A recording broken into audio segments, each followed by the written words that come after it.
Hulk Hogan's funeral took place on Tuesday in Florida, just south of his mansion in Clearwater. Among those in attendance were Vince McMahon, who spoke at the service and asked everyone to give Hogan one last standing ovation. Others included Linda McMahon, Shane McMahon, Stephanie McMahon, Paul McMahon, a.k.a. Triple H. John Laurinaitis was there. He crawled out of his hole to attend.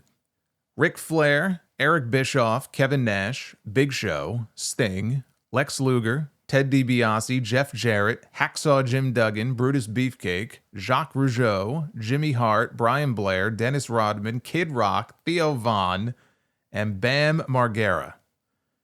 That is certainly more people than you hear about for most wrestler funerals. Hogan would have turned 72 years old tomorrow. Hulk's wife, Sky, his ex-wife Linda, and son Nick were also there, but noticeably absent was his daughter Brooke, whom he had been estranged from for the past couple of years. He never even met his grandkids. On Instagram, Brooke explained why she was absent, because she was getting heat for not being at her dad's funeral. She said, "My father hated the morbidity of funerals. He didn't want one. And although I know people grieve in many ways, and I'm so grateful for all the celebrations and events organized to honor him, as his daughter, I had to make my own decision to honor him the best and most genuine way that I knew how, privately, the way that made me feel closest to him. The only thing missing today was him in his pop-up lawn chair watching the waves and the sunset." He says, "Daddy, we honored you in the simplest way we could. We took our babies to the beach and put them in the same salty waters that you loved. Molly loved the water. I think she'll be a little fish, as you called me. We love you and honor the things that made you so special. Every grain of sand and every wave reminded me of being your beach baby and brought us closer to you. I pray that you are at peace and know how dearly I love you. Rest in heaven, Daddy." Brooke was in the news on Thursday saying that given all the speculation and all the uncertainty around her father's death, because there are questions that have been raised, she is offering to pay for an autopsy herself after Hulk's wife said that they have not yet cremated. Now, they gave him a funeral. He was in the coffin. He is supposed to be cremated. His wife said they have not cremated him yet, which is what he wanted, to make sure that every question about his medical care is answered first. So Brooke stepped up and said that she would personally cut a check for any invoice required by the medical examiner to get an autopsy done. She said, "That's what it takes to get it done. My dad's dignity and legacy deserves it."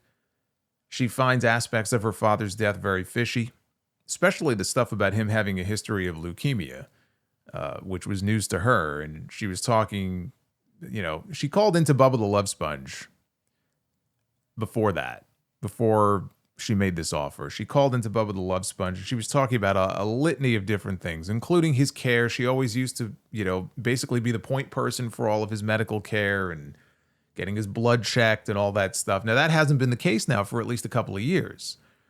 So it's possible that, he was diagnosed with stuff after the fact.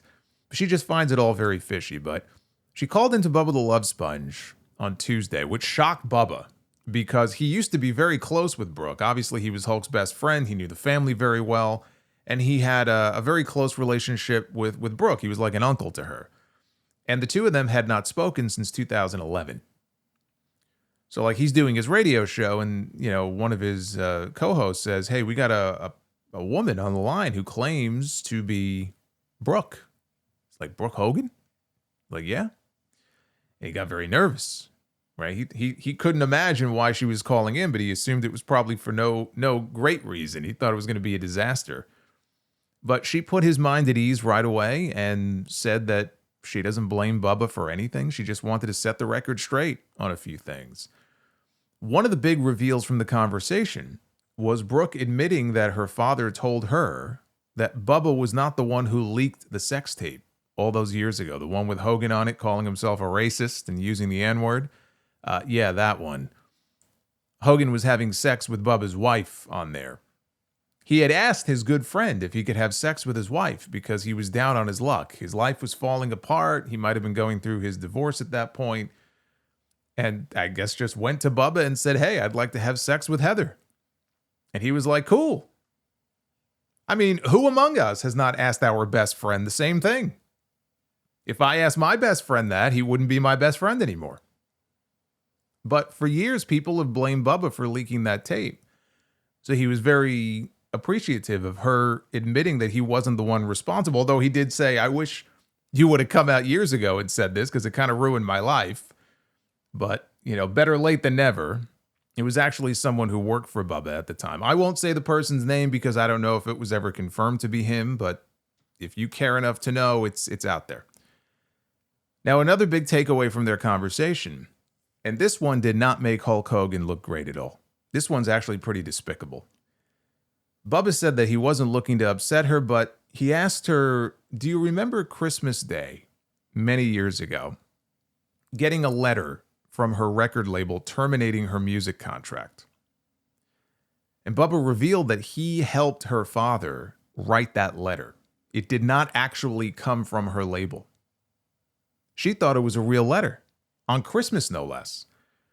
And that effectively ended her music career, although she did say that she just signed with the same label again. She's trying to get back into singing all these years later. But that letter actually came from her father.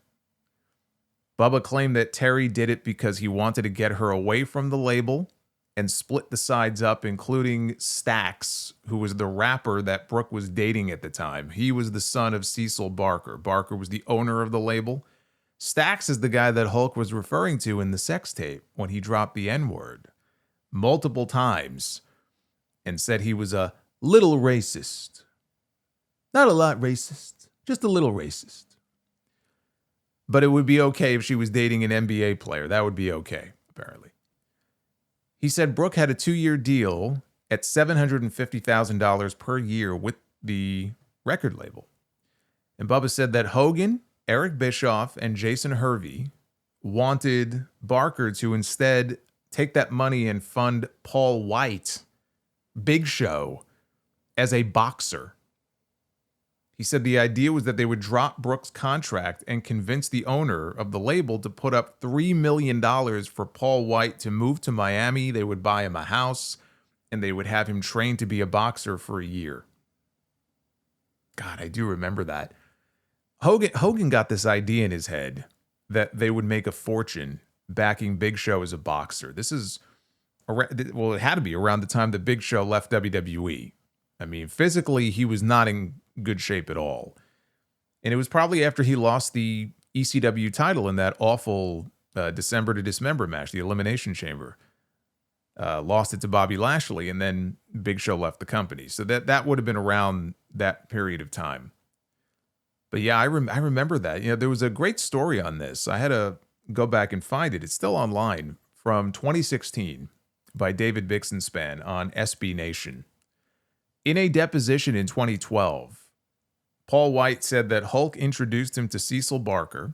He said, I know a guy from Miami that was interested in, helping you start a boxing career. And he's also financing my daughter's singing career, right? Hulk was really pumping him up. He was pumping up White, and White only knew of Barker whatever Hogan told him. And they really gassed him up. Like both those guys did, Barker and Hogan. So when Big Show left WWE, he started training to become a boxer until he got tagged with a left hand in a sparring session with a real boxer. And he went down. And he didn't even remember getting hit and leaving the gym that day. The only thing he remembers was waking up with the key in the ignition of his car. And in the deposition, White said, apparently they had taken my gloves off, called the match, and I had taken my bag and walked out of the gym and was sitting in my car with the car running when I woke up. It scared the shit out of me. Because he was never knocked out before. In all of his years of wrestling, that was the first time he was truly knocked out. And that's when he realized, you know what? This ain't for me. And he talked to his wife and told his wife what happened, and they agreed this is not for you. And he quit. And Hogan tried to talk him out of it. He couldn't believe that he just up and quit. And the two of them didn't speak much after that. They weren't on speaking terms for a while. Now, the only reason this information is even available and that there was a deposition is because Big Show was broke at the time, which is probably why he agreed to do it. And he still owed Cecil Barker money that Barker had put up for him. And after, Big Show went crawling back to WWE, Barker sued to stop it and argued that he still had him under contract.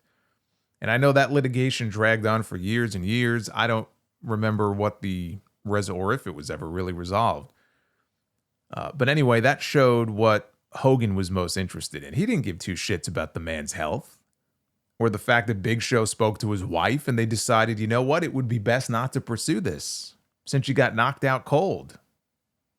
All Hogan was interested in was, the golden goose here. I stuck my neck out for you, brother. You got to go back. Bubba said that he and Hogan wrote a letter on the record label stationery and they forged Barker's signature with a Christmas gift that Brooke opened when she really believed that it was a termination letter when she read the letter. And Hogan later went to Barker and said that Brooke was out. And with the $1.5 million in money that Barker would save on her contract, that he could instead put that money up to fund, Paul White's boxing career. And Hogan would, of course, own points in White's. But he did this to his own daughter. He deceived his own daughter. Like, think about that. And that's not anything that even played a role in their rift for all those years. That's something that he did that Brooke didn't even know about until this radio interview this week.